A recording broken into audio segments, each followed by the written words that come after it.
directly inconvenient for the world leaders who like to set vague future targets for when things will be achieved. But worrying about it as a vague future idea is a luxury that people on the front lines of the crisis don't have.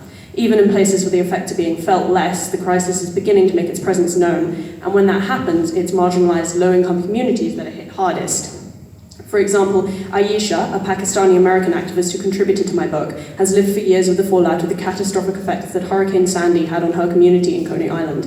She states that there are many reasons why water pipes are still being installed and streets are undergoing construction, but it's mainly because my community is low-income, black, brown, and immigrant. This disparity and privilege between communities that exist within the same countries when it comes to climate impacts is another nuance that is often overlooked in mainstream discussions of the climate crisis.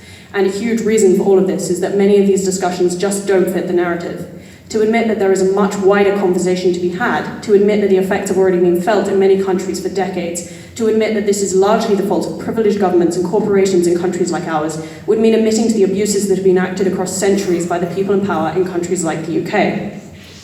It would mean recognizing the inherent violence that forms the basis of current power structures, violence that is enforced and upheld through systems like the police and the army. Admitting that this is about more than just temperature or saving polar bears would mean admitting that we need a revolution, a global systemic change that has to dig deep into the foundation of our society. And that's the kind of truth that the people who benefit most from our current society, the politicians, the CEOs, the aristocracy, are going to try to suppress because it's convenient for them for power structures to stay as they are. And for people who aren't facing the violence of the system as directly, it can be convenient to subscribe to that denial, because the idea that this entire system is built to oppress people and the idea that the climate crisis is a part of that model can be an uncomfortable one. But the fact is that we can't adequately address the climate crisis without challenging the very fabric of how our current society is built. This is about so much more than just fighting against the warming of the planet.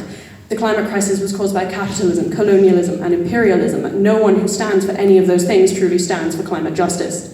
I can give you that message, but there are so many frontline activists speaking on these issues so much better than I can. And if there's one thing you take away from my speech today, I hope it's that, if you haven't already, you should do more research, listen directly to frontline communities and voices, and always be willing to learn from them. Keep global perspectives in mind, and remember that there can be no climate justice without social justice, and no social justice without system change. Thank you.